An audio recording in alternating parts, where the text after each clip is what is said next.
Let's go! So today we're going to do an LSU fan's favorite pastime, which is triggering Florida fans, okay? Because look, obviously the great CADE YORK, his amazing kick, and look, this was one of the happiest moments I've ever had as an LSU Tigers football fan. However, there is a major twist. This kick probably should not have counted. Or should have. I'm going to let you decide, okay? So, obviously, we are getting ready for this game-winning kick. Ice in our veins, Mickey Joseph. I love that, or I don't know what that call is right there. But CADE YORK obviously going out there ready to stick the dagger into the hearts of Florida fans everywhere. Now, before we show you this kick, once again, this has been Championship Week on our channel. We've done some longer videos. These videos are obviously not going to be our most viewed videos. We cover the very little things that you need to do in order to win a championship. And the fog actually made these graphics. Look at this. So the first thing that's really amazing about this kick is they just went full EDM, Chainsmokers times Tiesto times Carnage times Steve Aoki. Okay, and it's loud. We don't actually have the audio playing here. And once again, look at where he is on this Florida Gator logo. And I want you to see if you pick up on anything that's crazy on this play, okay? So we had the white hat right here. We'll get back to that. And the hard thing here as a referee, and I'll actually share with you a referee's conversation I had recently, and just look at the setting. On the Gator logo, national champions, these lasers. And look, CADE YORK, before he kicks this, is looking up at it. I would be shocked if he could even see the field goal post. And what I want you to do the next time you're on a football field to really appreciate how long of a kick this is, just stand right here on the 47-yard line and just see how long of a distance that actually is. And the snap is a bullet. Van Rosenberg, former baseball player, perfect hold, and this ball is blasted. The ball wasn't even close, and you'll get a better angle of it in just a second, to any of them, and this ball is just a rocket. Okay, play was really well blocked. And just enjoy it, LSU fans. And Florida fans, trust me, what I'm about to show you is going to get you really crazy. And I love this right here. Gordy Rush, sideline reporter, second year. Shout out to Josh Hoffman, Scott Johnson, and the K crew for putting together one of the best broadcasts you'll ever see. They had to make a lot of critical decisions when it comes to actually calling this game. And look at this shot. In the fog, to get this angle, good job by the sideline camera guy to, LSU, which had less than 50 healthy players for this game, celebrating this glorious moment. I love it, man. This is a sign of a good team. 57-yard field goal, a career long. Where Ventrell Miller is, he actually gets a really good jump on this. I think Matt Moscona had a good interview with them at SEC Media Days. And look at this. I want you to just see how much height CADE YORK got on this ball. Nobody's hand is even close to this. So from 57 yards out to get that level of height, to make this kick as comfortably as he did is nothing short of incredible. So if you want to see our top 5 LSU players and see where I actually ranked CADE YORK on this list, you can find it in the top right corner of your screen as this ball gloriously floats in the Gainesville fog. Shout out to one of our loyal viewers, Eric, who just moved to Gainesville. It could be a brutal SEC city, and this was well-deserved. So let's talk about it, okay? Why shouldn't this kick have counted? So we jump ahead here to this great interview Emily Dixon did with Max Johnson. She's absolutely phenomenal, and we get to this point of the video. Now, the reason why this video is so important is because I want to shout out Greg McMahon, the great special teams coach for LSU. Brody Miller, The Athletic, just had a really good piece on him, and I want to show you how he fixed a problem in just a second. And as you guys have seen on our win probability charts during championship week, that field goal kicking is very, very, very important. Now we get to the kick, and we get a completely different angle on this play.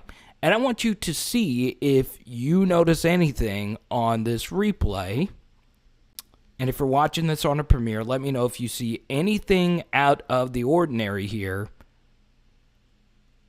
Okay, kick is up.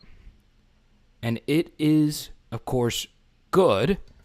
Love this reaction from Dare Rosenthal, Van Rosenberg. Field goal is good. All the crowd going crazy. That is just really, really, really good. Okay, let you see another replay, and let me know if you see anything out of the ordinary. And I want you to decipher for yourself if you see anything that could have negated the greatest kick in LSU history. Okay? Now, a lot of you have probably already figured it out here. LSU got away with a hold here. Number 77, Marlon Martinez, on number 11 for Florida, tackling and driving him into the ground. Okay? Now, first thing, is this actually a penalty here? Okay? That's why I have the comment, the question out there. You disagree, and I'm actually going to show you what a referee had to say about this play. So, based on the official rule book of the NFL and college football, you are not allowed to tackle somebody to the ground. Now, you see this back official, it doesn't really look like he is even looking here at Marlon Martinez, but here's the white hat. That is the head referee, okay? And the guy you just saw with the close-up angle is this referee right here, all right? Now, as CADE YORK gets back into a stance here, you're looking at a conversation I had with an actual white hat official who does this pretty much every week, and he shared his thoughts on the play, and he said, yes, that was a hold. But he also included how difficult it was to see this hold from the referee's perspective. So if you're a Florida fan or an LSU fan right now trying to figure out how this call, or just anyone really, how this call was missed, let's actually break this down, and then we'll get into what LSU did to fix it. Now, obviously the white hat official, his job, from what I understand, is to focus in on if there's any roughing calls, okay? Now, as a lot of you Georgia and Alabama fans can attest, these sideline judges, it is their job to see if the edge guys jump off sides in this situation. Obviously, on a high-pressure kick, that is something you have to monitor there.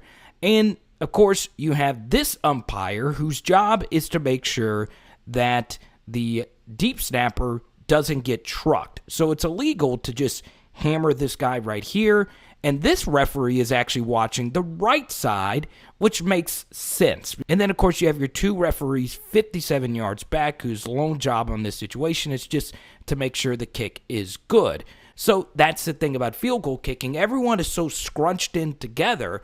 The last person that the referees are looking at in this situation, honestly, is Marlon Martinez. So that's why the call was missed. Pretty crazy, huh? So you got to see a referee's opinion. I reached out to a few former coaches. Let's just say this guy right here has been in Tiger Stadium a time or two. And as you can tell, we are both very excited that this call was missed. So this is another coach who thought this wasn't a hold, and it very well couldn't be. So if you're a referee expert or just a rules expert in general, if you're Steve Shaw watching this, please feel free to comment below and enlighten us, because I'm genuinely curious to see if this isn't a hold. Also, we can get into an even deeper philosophical discussion about why this game should not be played every year due to schedule imbalance. Hopefully a change is coming soon on that. And I have a lot of friends that are Florida fans, so once again, it's all fun and jest, right? You only lost your chance to go into the national championship on this missed call, or having a chance to play Alabama and get beat down and then go play for the Sugar Bowl and you get beat down in that game too. Anyway, we go back to the story at hand. This had no bearing on the play. So how did Marlon Martinez do that? Why did he do that? Well, I want to show you this kick against Alabama, and this was also a 50-plus yard bomb from CADE York. Once again, just enjoy the height he gets on these kicks. It's truly amazing. But the thing about this kick that's interesting is I want you to notice who's actually in on field goal team here. This is Torrey Carter. This is Charles Turner. This is Marlon Martinez playing the left guard here. Skinner, the deep snapper. This is actually Dare Rosenthal. This is Anthony Bradford right here, Chasen Hines, Austin Deculus, and Nick Storrs. Now, because this kick was on the left hash, you do bring an extra lineman to this side of the field to help with the blocking on this side. But you notice that the lineup is completely different than it was in the Florida game.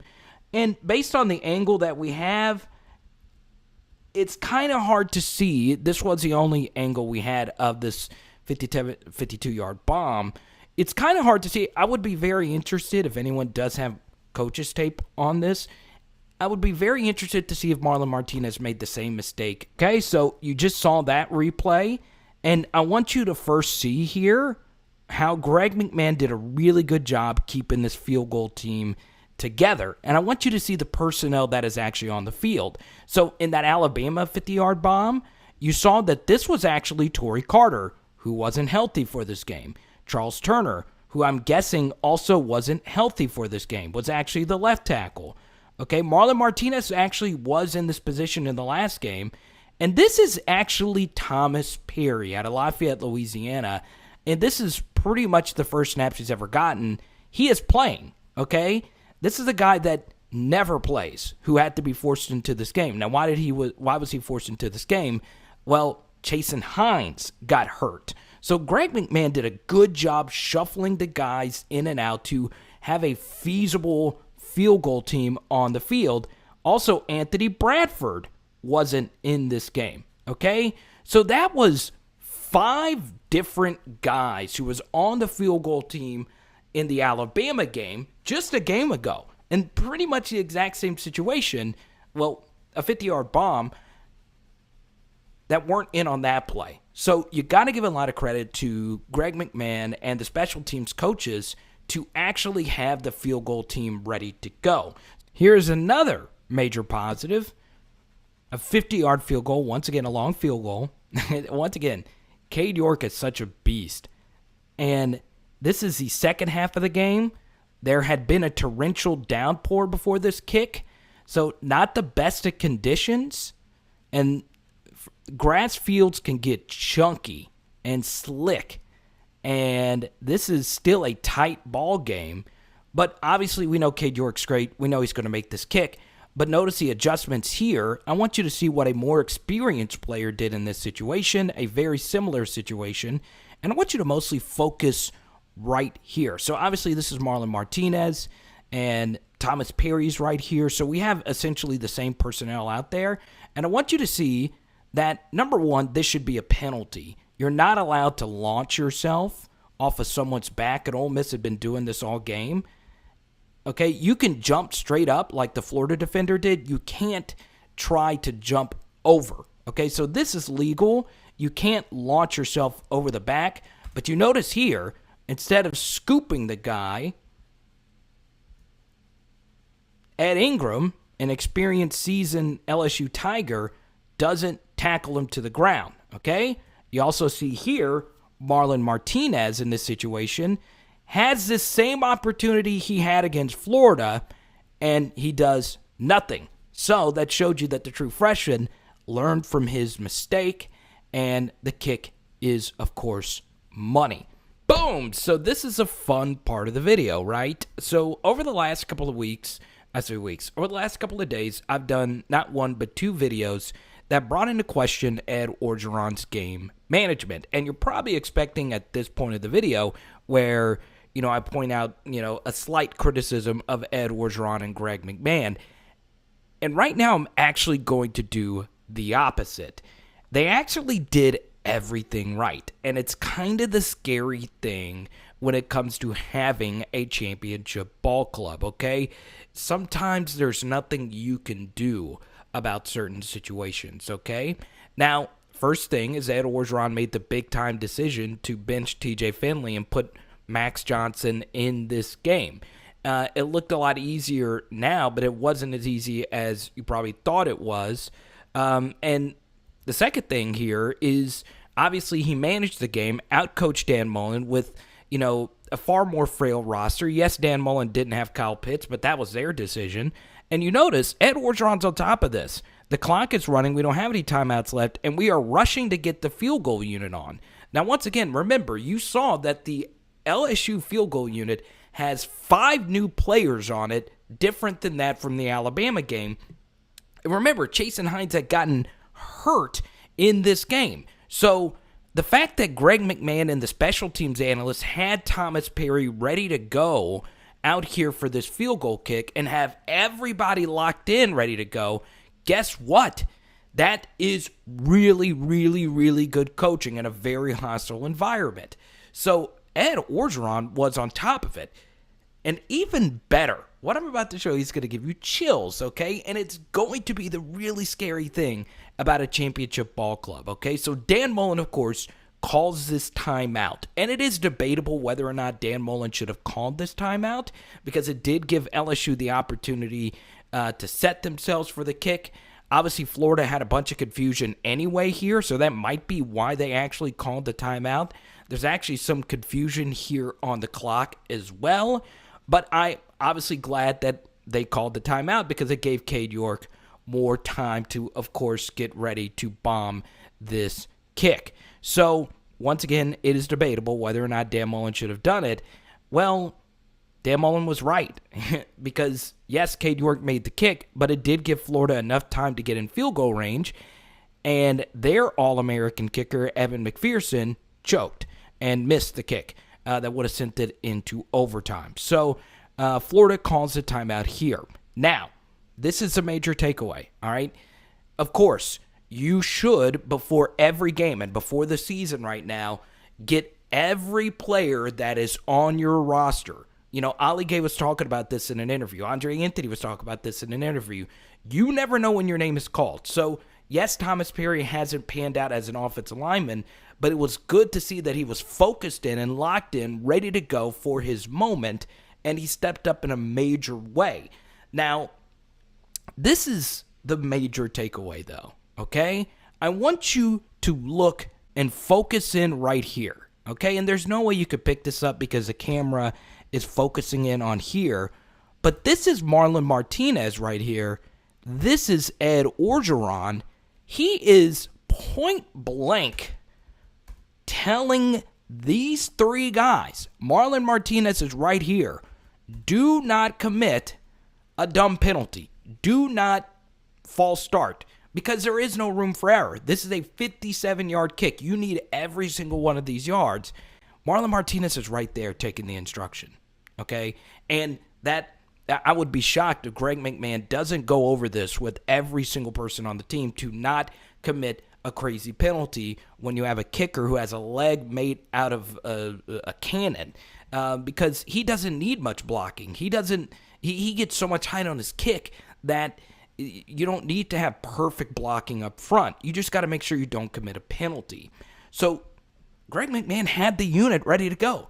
Ed Orgeron handled this situation as best as you possibly could have handled it. And you can argue maybe a little bit more aggressive play calling, but it was a fog storm, okay? And LSU was a little bit aggressive earlier in the drive. It just, the throws and the catches weren't executed properly, which we did. We've done so many film studies on this Florida game. I know some of you are probably sick of it, but, they put their best player in a situation to make a play, and CADE York made it. And this is the thing. The first major takeaway is if LSU doesn't go over this with every single person on the team, make sure you tell everyone to be able to handle yourself in every situation, in every single moment. Don't commit silly penalties. Don't lose the team the game. And if you like this video, Championship Week Part 1, where we went over a bunch of little misplays, kind of like what you saw today, those little things are very important. So go through, right before the UCLA game and just, in a team meeting and just show everyone the very little things you need to do to optimize your chance of winning games. And a good example of it, obviously, as we showed in that video, is a guy like John Trey Kirkland who has extremely high football IQ. But that's the thing. You just saw it. Ed Orgeron was breathing on Marlon Martinez, telling him to not do it.